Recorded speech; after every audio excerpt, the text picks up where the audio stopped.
Lalu bagaimana hasil pantauan hilal di sejumlah tempat? Kita dengarkan laporan dari jurnalis Kompas TV. Ada Immanuel Alfred di Ambon, Maluku, dan juga ada Wafik Aziza di Makassar, Sulawesi Selatan.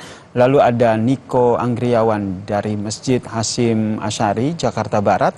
Kita ke Immanuel dulu di Ambon. Selamat petang. Immanuel, ini kalau kita lihat kan di Ambon sudah pukul 7 waktu Indonesia Timur. Hasilnya sudah ada, bisa dijelaskan? Ya, Yasir, benar sekali bahwa di Ambon sudah masuk pukul 7.30 di Ambon. Nah, berdasarkan perhitungan dan pemantauan hilal tadi yang berlokasi di Hotel Tirta Kencana Musuh Kota Ambon, Kanwil Kementerian Agama Maluku memutuskan bahwa berdasarkan pengamatan dari BMKG, hilal tidak terlihat di Kota Ambon. Karena ketinggian hilal berdasarkan hitungan hisab mencapai 3,477 derajat dan elongasi 3,69 derajat. Meski hilal di Ambon tidak terlihat, namun Kanwil Kementerian Agama Wilayah Maluku menghimbau kepada seluruh warga Maluku agar tetap menanti keputusan sidang isbat yang nantinya digelar oleh pemerintah pusat pada malam nanti. Yes, sir. Baik, sudah ada hasilnya tadi, tidak terlihat dan sudah dilaporkan begitu ya ke Kementerian Agama untuk menjadi salah satu bahan pertimbangan dalam sidang isbat nanti. Terima kasih Immanuel atas informasinya. Kita bergeser ke Indonesia bagian tengah, tepatnya di Makassar, Sulawesi Selatan. Ada Wafik Aziza di sana. Bagaimana pantauan hilal di Makassar?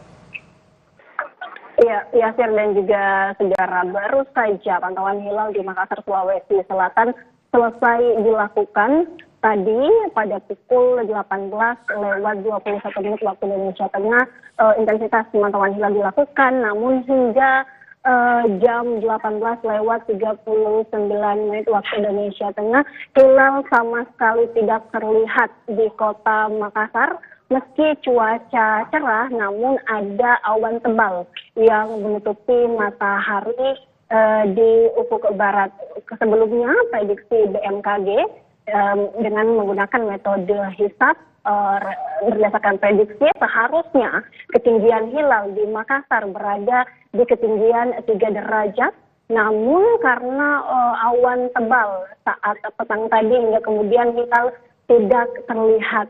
Berdasarkan waktu kemunculan hilal dari perhitungan hisab sebelumnya di jam 18:21 waktu Indonesia Tengah, namun sejak pukul 18:21 waktu Indonesia Tengah tidak terlihat sama sekali hilalnya hingga pemantauan selesai dilakukan di jam 18:39 waktu Indonesia Tengah. Nah, setelah pemantauan hilal dilakukan dan hilal dinyatakan tidak terlihat, tim observasi bersama dengan BMKG wilayah 4 Makassar, kemudian Kementerian Agama, Badan Hisab Ruqyah Provinsi Sulawesi Selatan melaksanakan ibadah sholat maghrib berjamaah dan kemudian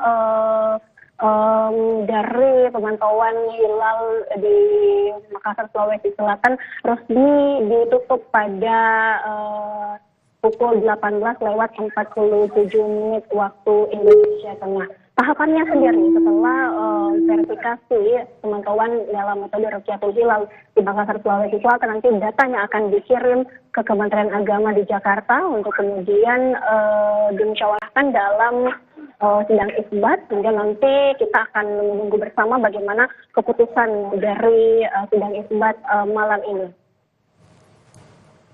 Baik, terima kasih jurnalis Kompas TV Wafik Aziza atas informasinya dari Makassar. Juga pantauannya tidak terlihat. Nah, kita sekarang bergeser ke waktu Indonesia bagian Barat. Ada jurnalis Kompas TV Niko Anggriawan yang memantau bagaimana pemantauan hilal di Jakarta. Niko, seperti apa persiapannya? Ya, Yasir dan juga saudara, kalau misalnya sekarang pada pukul kurang lebih 17:55 waktu Indonesia Barat, ini petugas dari tim pemantau hilal yang ada di Masjid Raya Kiai Haji Hasyim Asy'ari ini sedang melakukan pemantauan, yang mana tadi berdasarkan pantauan terakhir ini matahari di ufuk barat ini sedang tertutup awan, dan ini menjadi salah satu hambatan yang memungkinkan terjadi, Yasir dan juga saudara, bahwa tadi sempat dikatakan oleh ketua lembaga Falakiyah PWNU dari Jakarta tadi sempat mengatakan bahwa faktor alam ini juga sangat menentukan penampilan hilal yang ada di ufuk barat. Apabila cuaca mendung yang bisa terjadi pada sore hari ini, maka nantinya ini bisa membuat hilal tidak terlihat atau berada di bawah 3 derajat. Dan kemudian kalau misalnya pada saat ini sendiri sudah ada 2 teropong dan juga 1 teodolit yang dikerahkan untuk melakukan pemantauan hilal di Masjid Kiai Haji Hasyim Asy'ari. Dan ini akan ditunjukkan visual yang tampil di hadapan Anda, saudara, yang ditunjukkan oleh juru kamera Kompas TV Hanil Rivelino, bahwa lembaga Falakiyah dari PWNU DKI Jakarta ini sedang melakukan pemantauan hilal di Masjid Raya Kiai Haji Hasyim Asy'ari yang ada di Cengkareng, Jakarta Barat, yang mana ada 2 metode yang akan dilakukan, yang akan digunakan untuk melakukan pemantauan hilal, yakni metode ruqyat dan juga hisab. Adapun kalau misalnya metode ruqyat sendiri, ya, dan juga saudara, ini menggunakan pengamatan langsung terhadap hilal, baik dengan mata telanjang atau alat bantu optik, yang mana alat bantu optik yang ada di Masjid Raya Kiai Haji Hasyim Asy'ari ini sudah tersedia, yakni ada teropong dan juga teodolit. Dan juga hilal yang diamati ini harus berada di atas ufuk barat setelah matahari terbenam. Adapun kalau misalnya berdasarkan dari kesepakatan Menteri Agama Brunei Darussalam, Indonesia, Malaysia dan juga Singapura atau MABIMS, apabila hilal terlihat di atas 3 derajat pada sore hari ini, tentunya nantinya akan bulan puasa awal ini nanti akan jatuh pada tanggal 1 Maret 2025. Adapun kalau misalnya tidak terlihat pada hari ini atau hilal berada di bawah 3 derajat, nantinya bulan puasa atau awal Ramadan ini akan jatuh pada tanggal 2 Maret 2025. Adapun hasilnya nanti, hasil pantauan dari Masjid Raya Kiai Haji Hasyim Asy'ari ini akan disampaikan langsung ke Pengurus Besar Nahdlatul Ulama PBNU, dan nantinya dari PBNU akan mengirimkan hasil pantauan hilal dari Masjid Raya Kiai Haji Hasyim Asy'ari untuk nantinya akan disampaikan ke Menteri Agama untuk menjadi bahan pertimbangan dalam sidang isbat pada malam hari ini. Yasir.